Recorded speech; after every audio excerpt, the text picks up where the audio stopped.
ভারত বাংলাদেশ সীমান্ত এলাকায় 3 বাংলাদেশি গ্রেপ্তার, তদন্তে জঙ্গিপুর ফাঁড়ি পুলিশ।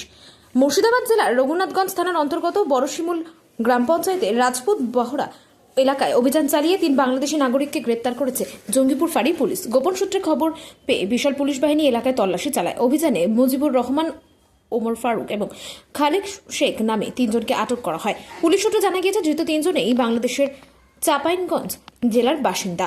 সীমান্তবর্তী জেলাগুলিতে অবৈধ অনুপ্রবেশের অভিযোগ নতুন নয়, তবে গোপন সূত্রের ভিত্তিতে অভিযানে 3 বিদেশি নাগরিককে একসঙ্গে আটক করার ঘটনা এলাকায় চাঞ্চল্য ছড়িয়েছে। কি উদ্দেশ্যে তারা সীমান্ত পেরিয়ে ভারতে এসেছিল, তাদের সঙ্গে অন্য কারো যোগাযোগ ছিল কিনা, এর পেছনে কোনো বড় চক্র সক্রিয় ছিল কিনা, এই প্রশ্নগুলি এখন আলোচনার কেন্দ্র।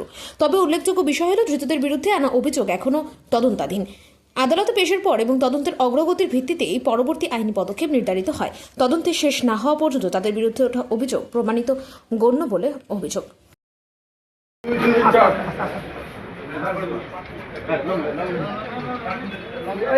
বাংলাদেশে কিসের জন্য এসেছিলে?